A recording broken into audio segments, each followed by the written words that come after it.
We are so honored to have our next guest on the podcast, Karen Sebesta, executive producer at CBC Sports. Thank you, Karen, so much for speaking with me, and thank you for doing this. Thank you so much. Happy to be here. Awesome. Karen, you're a trailblazer within the sport industry. It's over 30 years of experience. I just want to name a few highlights. Nominated 4 times for the Canadian Screen Awards, including Best Live Sports Event in 2020. First woman to produce an Olympic show in Canada, Sochi of 2014. First female sport executive at CBC. That's Yeah. amazing. Amazing. Funny how that all happens, doesn't it? You're just rolling along doing what you love, and then all of a sudden there's these mile markers and things happen. So kind of cool when you look back. Yeah. Absolutely. I want to ask you, Karen, to start off our conversation. Were there any challenges you faced coming up within the sport industry? Well, I think that's an interesting question now that sort of my answer has changed every sort of 5 years. I think every job has challenges. Every person has challenges, whether it's a crappy boss or long hours or a difficult assignment. Of course, there were challenges. I think what everyone drives at that question when they ask me as a woman is, a woman in the sports world, man's environment, were there challenges? And I guess what I'm saying now, after 30 years, I'm saying, well, I didn't really see it that way. I saw my challenges as the same challenges as everybody else starting out. You wanted to be good, you wanted a good assignment, you wanted to impress somebody, you needed to have the assignments to prove you could do something. You were pushing all the time. Did I have to push harder than the guy beside me? I don't know that I ever thought about it when I was in the moment. It was competitive and you just wanted to be the best. And I never for once thought I had to work harder than the guy beside me. I think as time goes on, then you start to realize, well, wait a minute, it took me longer to get somewhere than it did my male counterparts. They might have been doing things in their 30s that I was doing in my 40s, So was that part of the problem?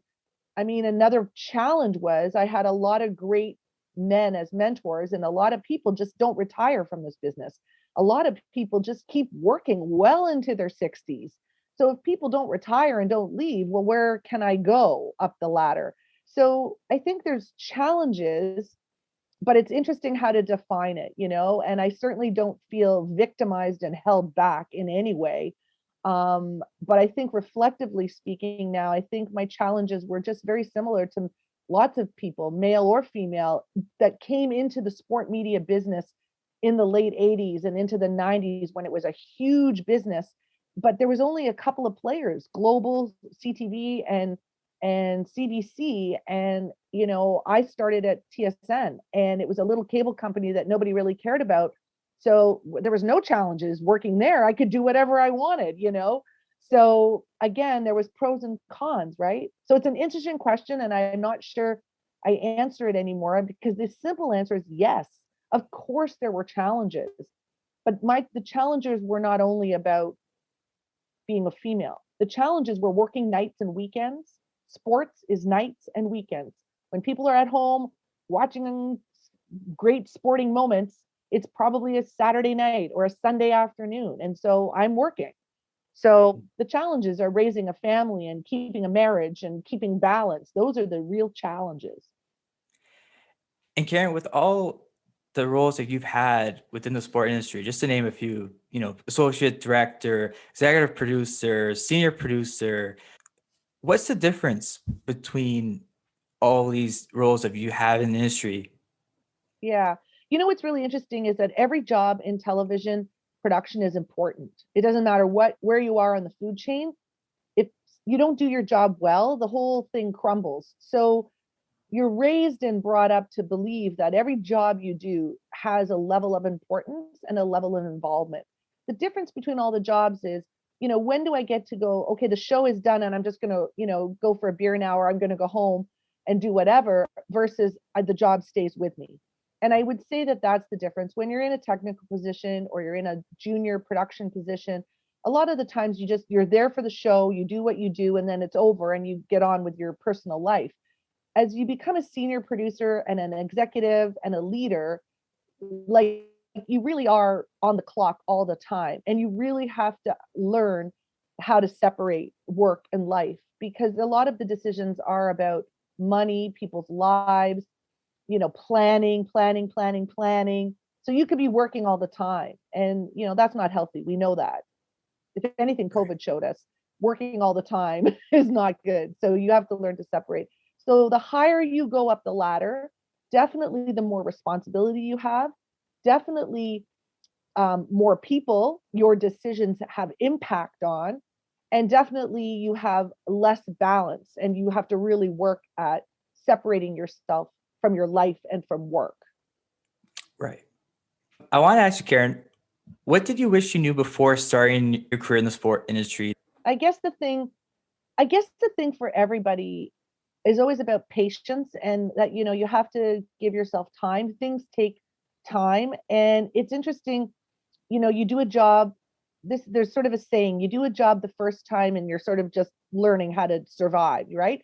You do the job a second time, and now you sort of feel like you have a handle on it, and you can really contribute and bring something to the table. You do a job a third time, and now you're already bored and sort of thinking about the next job. So you're not in a thing for very long before you're thinking about the next thing. And what that kind of does is it stops you from sort of living in the moment and living in the present. And I think about all the things I've done and all the places I've been, and it's like a whirling dervish. Like you're there on the ground for 4 days, for 4 weeks, like, and you just are through it and you're on to the next thing. And you don't really take that time to stop and go, oh my goodness, I'm here. I'm doing this, I'm doing that. And so, when you look back, you're like, oh my God, really? I was in Athens for 6 weeks. Is that how long I was? You don't remember it. So I think I tell people now, really enjoy what you're doing and be patient and really try to live in the present a little bit, especially to young people. Don't keep worrying about the next job, the next thing, the next thing. And I want to be this. Like, just be where you are and be in the moment and really learn and take value from what you're doing, because actually you're not in these stages very long. It does go along quicker, not fast enough usually for young people, but really it does go quickly, because here I am 30 years later and now it's scary. Like, oh my goodness, it's all behind me. Yikes. Do you ever look to the future, Karen, of your Oh, career? oh yeah. I think there's always stages, and I think you make deals with yourself. You say, if I get this high, I'll be fine. So certainly, I obviously wanted to be an executive producer. It's the highest title we can get at CBC as far as a production person, and without going into sort of management. And that's what people say to me. Oh, do you want to be department head, or you want to be this? And I go, no, I'm good. Like, executive producer is more than I thought. Like, at one point I just wanted to be a live truck producer. And when I got that, and then I was doing that for a decade, I'm like, no, I want to be a senior and an exec. So exec is all I ever wanted. And so now I look at, well, what can I do as the next chapter? So it's not about the climb anymore. I don't need to climb and be higher, but it's about the projects. What's out there that I would like to work on now, because the next chapter has really got to be about what I want to do and value. And I'm not saying everything I've done is what I wanted to do, but I think if you recognize you have a choice now to be involved in something that may not be sports, like, it's, what do you want to do with your time? Time is very precious. So I And think if you about it, absolutely. I got a long list of things I want to explore when I retire from this chapter. That's awesome. In a few moments, Karen, I want to ask you about the sport industry, but first, I have to ask you about the Tokyo Paralympics coming up and the Tokyo Summer Olympics. How's the planning process going? Are you enjoying kind of working from home and planning this at the same time? Loaded question. I don't know that anybody really is enjoying working from home. I think we all did work from home, at some point, a few days here and there, because sometimes it's easier to get work done. I think nobody expected that I got to work at home now the whole time and forever. And part of what we do in media is we talk to people and we want to see people in person, and only so many Zoom calls you can have, and it's that water cooler conversation, it's that hallway conversation on the way to the bathroom. We're social people, and part of what we do creatively is get in a room together and come up with ideas, and it's way harder. So that said, we've been planning the Olympics, and what people don't realize is you don't just, you get the rights to an Olympics 5-6 years out. 2 years out, you're deciding already what your commitment is on site, how many people, what commentators, what camera placements. And then a year out, we're full on a year out working on things, planning our shows, what sports are we going to cover, what features are we going to do. So I'm a year out planning. What happened with Tokyo and the postponement of those games is it really stopped our planning, because we didn't know what to plan for, because we needed to know what were they going to let us do in Tokyo? How many camera people can you have? So how many people can be in a mix zone interviewing people? So we really had to stop planning. And the reason we stopped planning is because we're senior people and we know what we can, just why make up stuff that may not happen. So until February, when the Tokyo Organizing Committee sort of released their playbook and said, here's how we're going to put on the games, then we could react to that and start our planning. So think about that.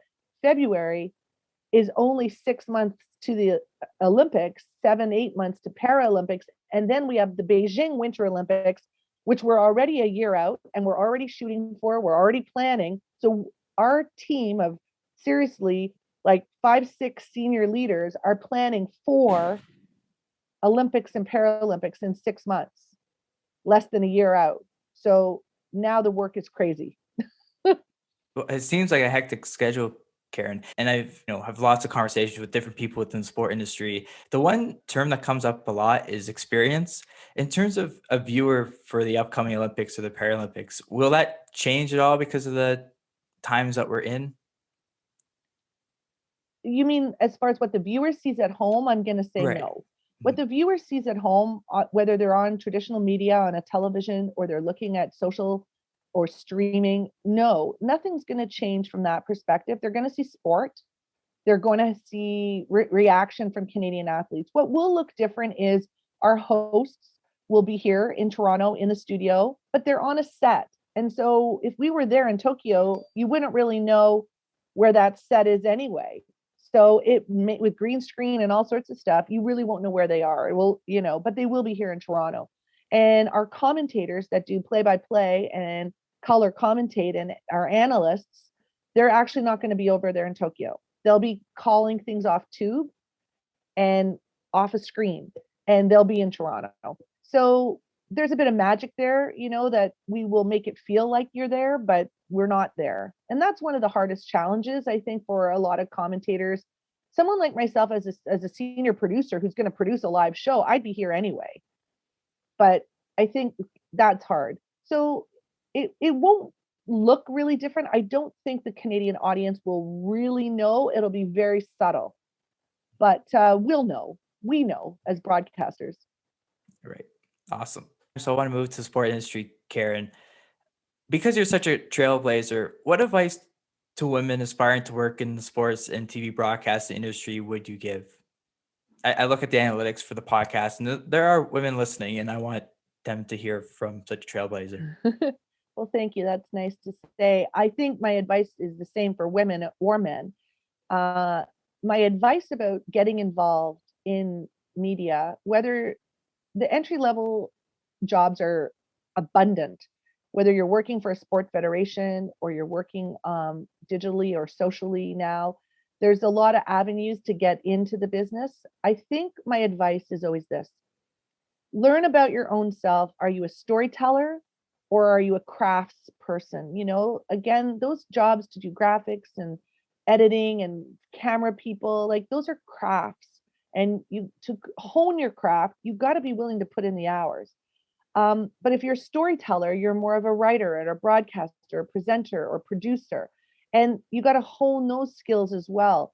So my advice to male or females is that, again, you got to be willing to put in the work and hone the craft. it doesn't just come naturally. People get frustrated. Oh, but I've done this once or twice. Why aren't I great? Because like any craft, whether it's playing a musical instrument or playing a sport, you take time. You got to develop skills. And I don't think people understand that the media business is a craft industry and it takes time to develop those skills. So start slowly, start doing one thing well, and then build on those skills. And the second thing is, listen, sports is nights and weekends and holidays.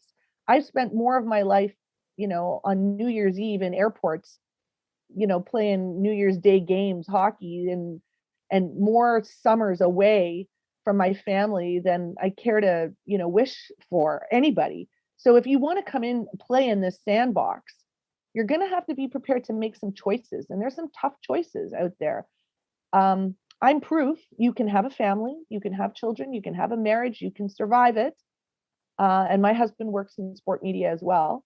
But, there's some sacrifices and there's some tough choices you have to make, and be okay with that. It's okay, So that's my advice to people. Hone your craft, patient, and know that you're going to have to make some tough choices. And it's okay. You can make those tough choices. And when people ask you, my favorite line is, people used to say to me all the time, "Oh my God, you're going to Athens for 6-7 weeks. What's happening to your kids?" And I used to say jokingly, "Well, I put them in a box in the basement and put some food there." Like, what do you think is happening with my children? They have a father. We have daycare. We make some choices. And, I went to Sydney Olympics for 7 weeks when my youngest son was 6 months old, and left him. And people say, "Oh my God, how could you do that?" Because my 6-month-old baby was well cared for. And I wasn't nursing, because back then you had to go back to work after 6 months mat leave. And he's fine. And when my son was 10 and 11 and 12, that's when I chose to maybe travel less, because I wanted to be around for my kids as they were starting to, get older, get involved in things. My little baby was fine. But a lot of people looked at me very negatively for leaving a 6-month-old baby for 6 weeks. How could I do that? But at the end of the day, I was around when my kid was 13 to take him to hockey. And I was there on Saturday going, "Who are you playing with?" You know what I mean? So I made a choice, and I, touch wood, I think it's all worked out okay, but it was my choice and I was prepared to live with the consequences. And at the moment, I didn't know, but I made the choice, and I don't regret going to Sydney. And I ask my son all the time, "Hey, did you remember that?" He goes, "No." How would he remember at 6 months? He wouldn't remember. I was too young. He was too young. Yeah. And he was properly cared for, So anyway, that's my advice. Patience, and hone your craft, develop skills, and know you are going to have to make some tough choices to be successful, but that's okay. On the topic of craft, Karen, when I started doing this, and I told you, who's our creative director and who's currently studying at Ryerson, I said at the beginning of like podcasting and doing this, like I thought I sucked, like just watching myself compared to now, 37 episodes in, my communications level went from, average, I think, to here, just because of the experience, right? And I appreciation for broadcasters. Never knew how hard this was until I did it. Yeah, I mean, Malcolm Gladwell said it takes 10,000 hours, right, to be an expert in something. And I think people don't realize that it takes that long. And I talk about this all the time when I'm teaching, is that, as a broadcaster, communicator, you have to know where you're going to start and know where you're going to end. You can be organic in the middle and let things flow, but in a conversation, there's a start and there's a finish. And a lot of times, go back and listen to interviews and listen to things, and how people just ramble and drivel off at the end because they haven't thought about, where am I starting and where am I finishing? And then let whatever happens organically in the middle happen. And I think you're right. The only way you get good at that is you just keep doing it, right? You just keep doing it. And every time it's one more box. And so again, can I do it in an Olympics? Think about this. There's as a live traditional media, traditional television producer, I'm going to do the Olympic AM morning show from 3 a.m. till noon, 9 hours, and it's all the live sport. How do I plan and do that having not been in a studio for over a year? Well, it's because I have thousands of hours under my belt, and then maybe the first hour will be rough, but it all comes back because I have that experience. I couldn't do it if this was my first gig. It'd be overwhelming. But again, that's why I didn't have the job 15 years ago, because I didn't have the hours. So, again, when we talked about challenges, as young people, we all want to do something, and I want to do it now because I've done something 3 times. So I'm good enough. Are you really good enough? Are you really good enough? And you can be confident, but you have to have humility. That's another piece of advice. How do you stay humble and know that you always can learn and there's always a potential for growth? That's a tough one. So by no means do I think I'm going to go into these Olympics and Paralympics. And certainly as the exec of the paras, I can only put people in a position to succeed, know that I will do my best to lead people and make the right decisions, but I'm also prepared that people make mistakes, including myself. And you know what? We'll just brush it off and keep going and learn from it, and not, beat ourselves up about it trying to be perfect, because nobody's perfect. Right. 100%. Two final questions for you, Karen. The first one I have is, what are your thoughts on female sports and the development of women in the sporting industry right now? Women's sports has come Women's a sports. long, Yeah. a long way. The women's sports are on the radar. Women athletes are advocates now for themselves and their sports. We've seen that with the NHWL, like the Women's Hockey League is developed. We saw the WNBA is huge and has done a whole bunch of great things. Women's sports in an amateur sport or Olympic sport, Rio was dominated by our women athletes. Tokyo will be dominated by our women athletes. So, some of the greatest women's sports athletes, Lindsey Vonn and Venus Williams and, Serena Williams and all these, there's tons of great examples of fabulous women athletes that have broke ground. So I think it's in good place. I think there's lots of people paying attention, and I think it's fine. Women broadcasters, there's tons of women broadcasters on air all over the place, reporting, sidelines, mix zones. There's lots of women out there, writers. So I think from a career path, there's lots of room for women to be involved. Production behind the scenes, there's less women. It's still an area that concerns me. Why don't I have a long list of women behind me? I've been teaching for 15 years. Where are all the women producers? And they all end up drifting off and going into communications. They want PR work, marketing. Production is hard. And why is it hard? The environment might have been toxic, but it's less toxic now. But it's the hours and the commitment and the travel. And so there are women out there, but not a lot. Every network's got one. And the US has some strong women, and UK, British sports, but there's still not a lot of women in production. And I keep pushing and working on that. There's some great women camera women, technical directors. There's a lot of directors. Country has some very women directors in sports, but I think we could use more women on the production side of things. And I don't know if that's going to change, because women gravitate towards factional television, house and garden television. News is dominated by women. So it might just be sports is the last place for men to live and breathe, and let them have it. And there's always some women involved, but maybe not as much as other areas. I don't know that that's a problem. That just might be the way it is. Karen, you mentioned the end of the conversation, so I want to end off with this. As a well-known figure within the sport industry, are you confident or unconfident of where the sport industry is going in general? Because I'm aspiring sport industry professional, I find this fascinating. I would say at this moment today, as of today, I'm confident that the industry is in way better shape than it was 2 years ago. And even the pandemic has made me see some things. The young people coming in, their ideas and things they want to do are fabulous. They don't see color the way my generation did. They don't see ability and disability. I think there's a very strong narrative to break down a lot of. I think a lot of things that happened in my day were a little bit of tokenism. Oh, let's put a woman on the sideline, or oh, it's Black History Month, let's do a story on a Black hockey player. There was a lot of sort of tokenism. Now I feel like it's real value. There's real conversation. There's real desire to hire people that look different and sound different. So, if we thought being a white Anglo-Saxon male was difficult 10 years ago, it's even harder now. Being a white Anglo-Saxon woman doesn't tick a box either. So, there's going to be other trailblazers coming along here now and other voices coming along. So I'm confident that it's in a great place.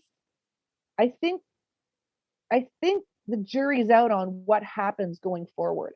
How much does it change? Is it just a moment in time where there's a difference? And does it all spin back to how it was? Because people get tired of, championing a cause, or does it significantly change forever? And when people like TSN that recently did the all-female NBA Raptors game, was there a woman producer? I'm going to tell you no.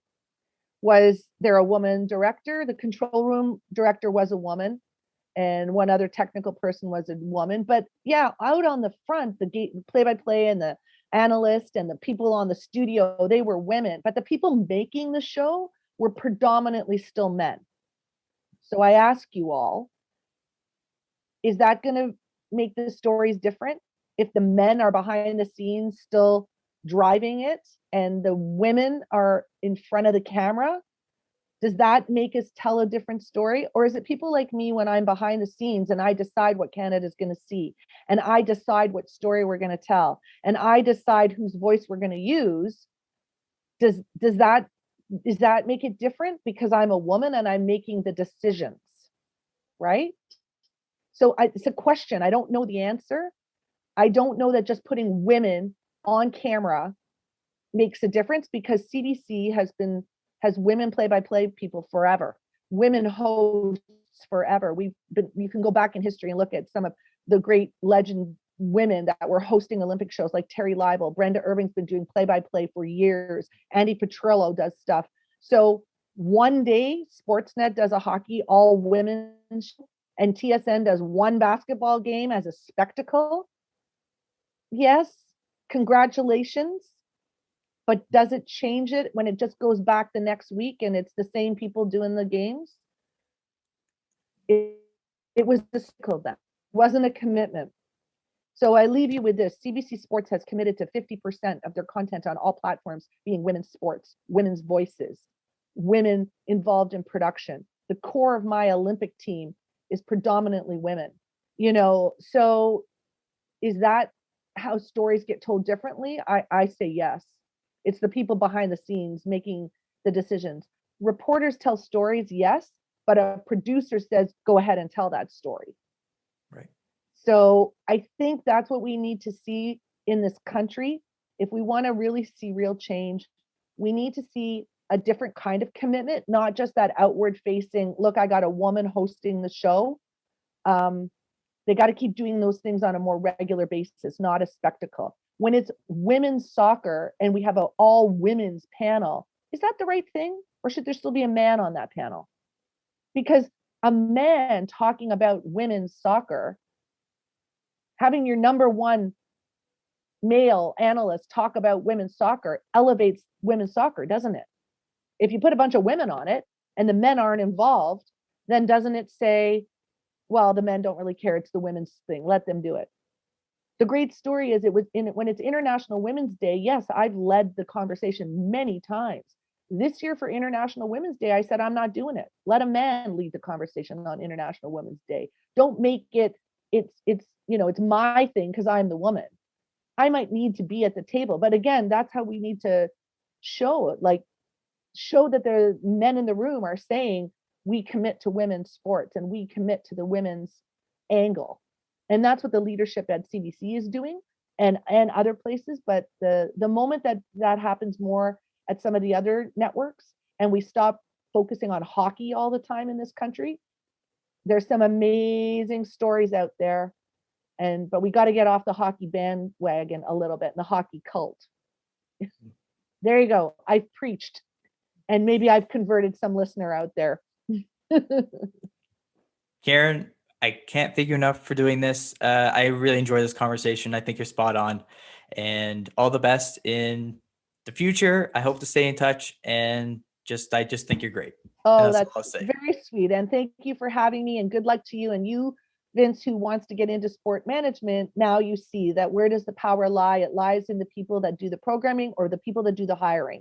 And when you someday perhaps are in an organization, you need to be the person at the table that says we should hire a woman or a person of color or somebody, not because of that, but because they still bring great journalism and great storytelling or great skill to the project.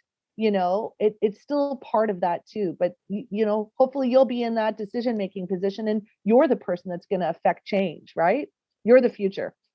I hope so, Karen. I hope so. Karen Sebesta, ladies and gentlemen, thank you for watching. Thank you for listening. Go to our new website, www.sportchat.biz. One more time, www.sportchat.biz. Articles, our podcasts are there. Take a look at that. We'll see you next week. Bye-bye. Thank you.